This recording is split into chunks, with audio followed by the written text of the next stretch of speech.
Querido Padre Dios, estamos delante de tu presencia para honrarte, Señor, con nuestras vidas. Ayúdanos, Señor, a alinearnos al plan tuyo, al propósito tuyo.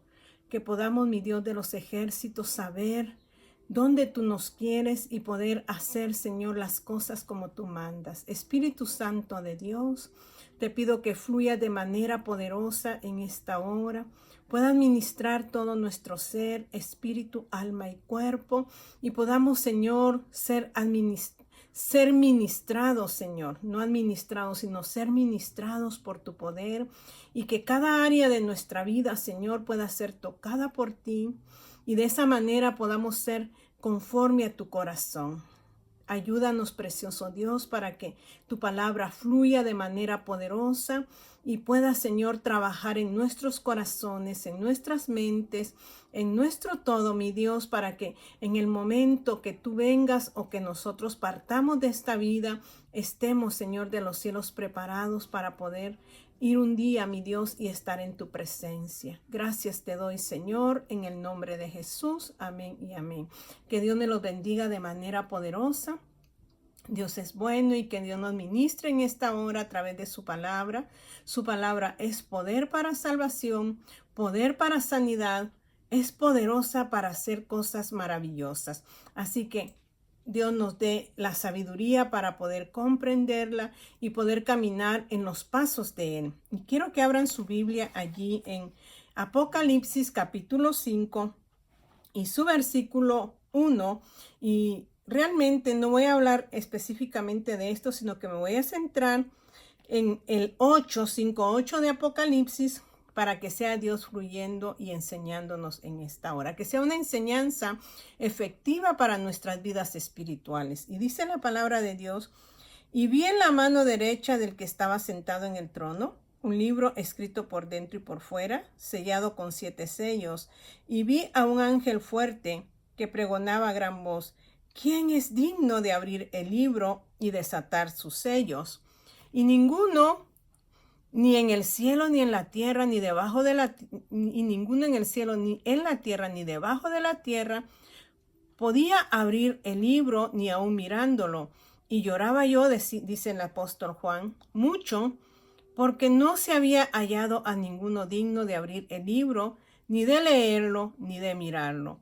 Y uno de los ancianos me dijo: no llores, he aquí que el león de la tribu de Judá, la raíz de David, ha vencido para abrir el libro y desatar sus 7 sellos. Y dice: y miré y vi en medio del trono y de los 4 seres vivientes y en medio de los ancianos estaba en pie un cordero como inmolado, que tenía 7 cuernos y 7 ojos, los cuales son los 7 espíritus de Dios enviados por toda la tierra. Y vino y tomó el libro de la mano derecha del que estaba sentado en el trono. Y cuando hubo tomado el libro, los 4 seres vivientes y los 24 ancianos se postraron delante del cordero. Todos tenían arpas y copas de oro llenas de incienso, que son las oraciones de los santos. Qué hermosa palabra. Yo quiero centrarme en que realmente aquí nos está hablando el 4 y el 5 de Apocalipsis. Se centra en el trono de Dios para dar inicio en el 6 en adelante a lo que es la gran tribulación o la tribulación, que vendrá para ser juzgada la tierra y poner en orden todas las cosas, para que aquellos que han creído en Cristo puedan gozar de la vida eterna. Entonces dice que en el 4 se centra especialmente en el trono, pero en el 5 no solamente es el trono, sino que ahora se encuentra un libro el cual nadie puede abrir, tiene 7 sellos, y dice que el apóstol Juan lloró mucho porque no se halló nadie, ni en el cielo, ni en la tierra, ni debajo de la tierra, que pudiese abrir ese libro, más solamente el Cordero. Decía una sierva: Cordero no porque es un animalito, sino que es símbolo de los sacrificios que se hacían en el Antiguo Testamento, que para poder redimir sus pecados, o para poder ser cubiertos sus pecados, tenían que presentar un cordero, matar un cordero, presentar su sangre, y de esa manera el sumo sacerdote podía ¿qué? Cubrir tanto sus pecados como los del pueblo, no él, sino que a través de esta ofrenda. Y en el Nuevo Testamento, Jesucristo hizo ese simbolismo, o lo hizo correctamente, porque él se presentó como un cordero, no que era un cordero, pero como un cordero en sacrificio para traer vida a usted y traerme vida a mí. O sea, lo que hizo Jesús en la cruz del Calvario, él se presentó en un sacrificio vivo. Y dice que ya no hay otro sacrificio más que solo el de él. Entonces, él fue el único que pudo dar la vida por rescate de la humanidad.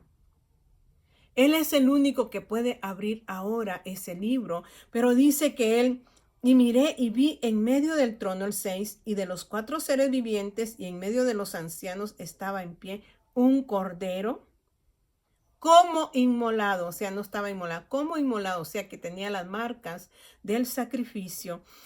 Y dice, y que tenía 7 cuernos y 7 ojos, los cuales son los 7 espíritus de Dios enviados por toda la tierra. ¿Cuáles son esos 7 espíritus?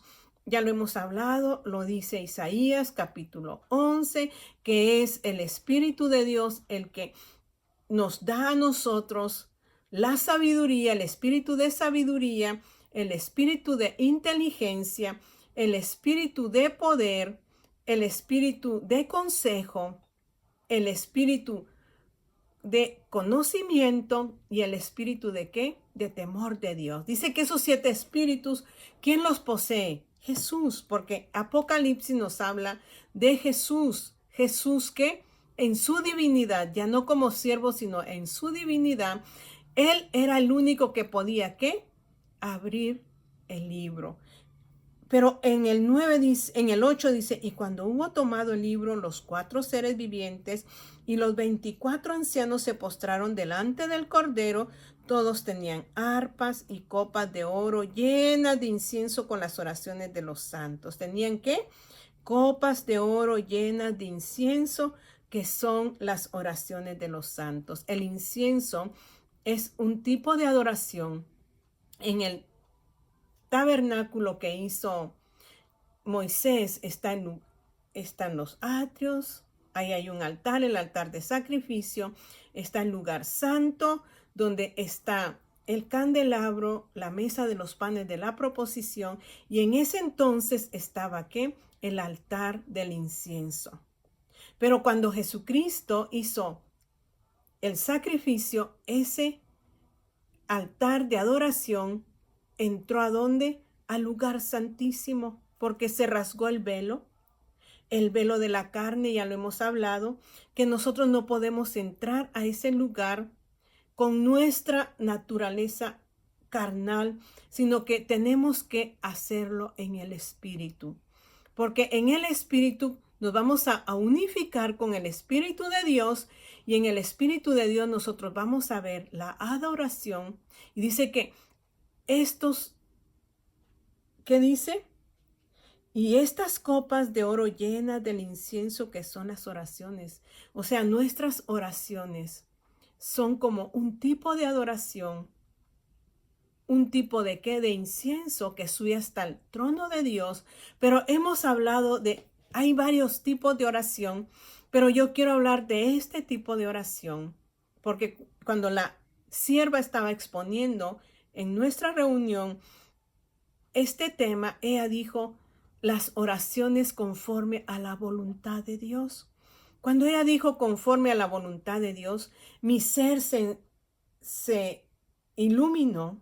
Yo dije conforme a la voluntad de Dios. Y dije, Señor, ¿qué es conforme a la voluntad de Dios?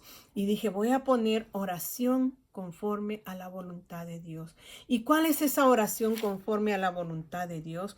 Es la oración que va guiada con sabiduría. Es la oración que nos da entendimiento y a la vez nos da el discernimiento. Entonces, ¿cómo estamos orando nosotros?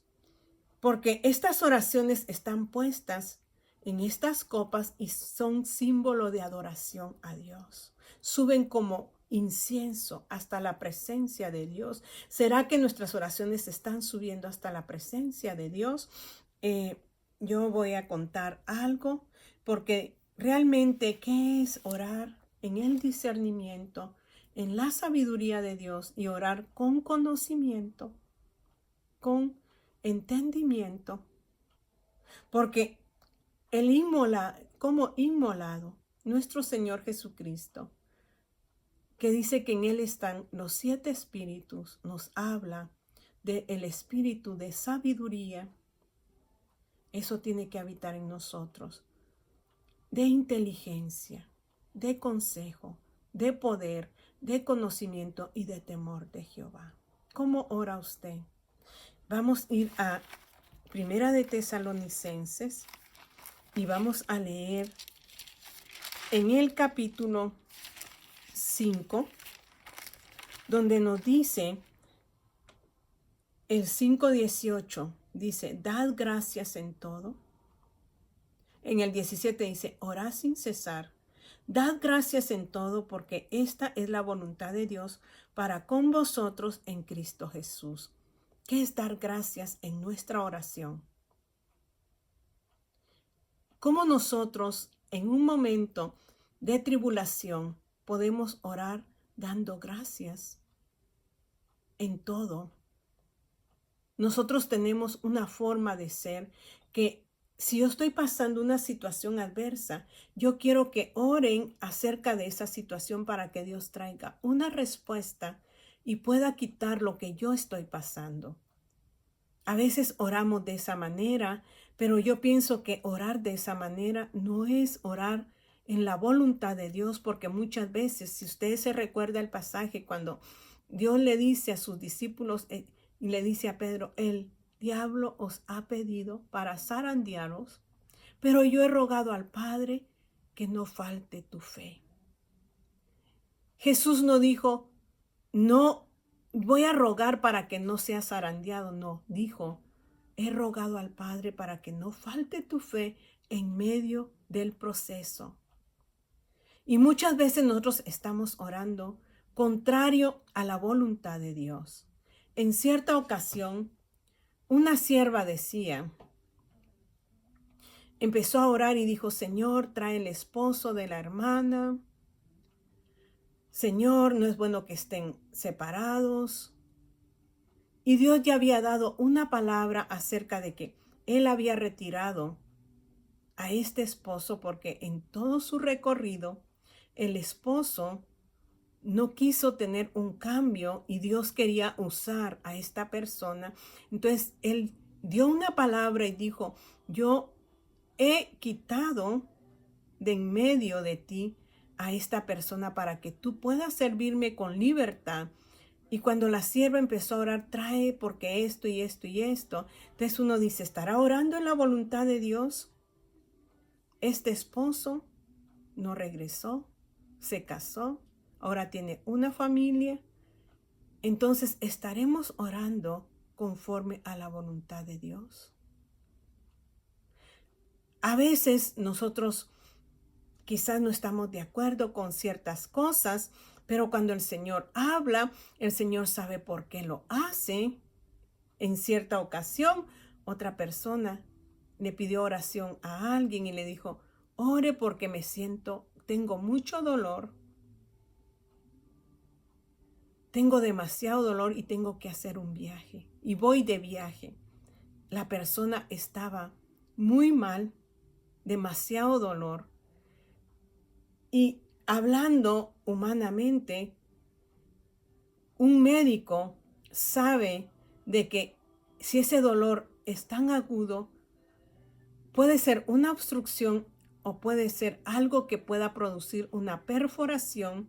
Entonces uno dice, debería de ir a donde emergencia. Eso es en el ámbito natural. Pero en el ámbito espiritual Dios puede hacer el milagro de quitar lo que está pasando, sucediendo en esa vida. Pero, ¿qué tal si Dios en ese momento, Él está viendo más allá, que en el camino esta persona puede tener un percance y Dios está evitando el percance, ¿cómo debemos de orar? Entonces, ahí, ¿cómo debería de orar usted? Por eso muchas veces nosotros los siervos quedamos mal, porque no oramos en el Espíritu, no oramos en el discernimiento, en el entendimiento. ¿Y por qué no tenemos el discernimiento y el entendimiento? Porque aquí dice, demos gracias a Dios porque esta es la voluntad de Dios. ¿Para qué dice? Dad gracias en todo porque esta es la voluntad de Dios para con vosotros en Cristo Jesús. Y Romanos 12 también nos habla, 12:2, y eso lo hemos hablado tanto cuando dice que nosotros debemos de ¿qué? De no acomodarnos a este siglo, sino que tenemos que renovar nuestro entendimiento, nuestra mente, para que podamos conocer cuál es la voluntad de Dios agradable y perfecta. ¿Y qué es lo que nosotros vamos a poder llegar a ese momento de que nosotros vamos a poder orar con discernimiento, con sabiduría, con inteligencia, porque los 7 espíritus de Dios, de Jehová, están sobre nosotros? Entonces dice, ¿qué es orar en el discernimiento? Implica entender la capacidad de distinguir la voz de Dios y su voluntad en la vida diaria. ¿Cuál es la voluntad de Dios diariamente en nosotros? ¿Cómo nosotros podemos escuchar la voz de Él? Dice, ¿qué es la oración con discernimiento?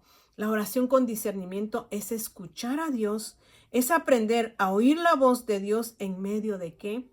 Del ruido del mundo, filtrando mensajes contradictorios para encontrar la verdad.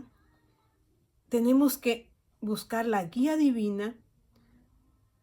¿Y quién es la guía divina? Es el Espíritu Santo quien nos va a guiar, porque también dice que oremos en el Espíritu, porque el Espíritu sabe cómo pedir ante el Padre.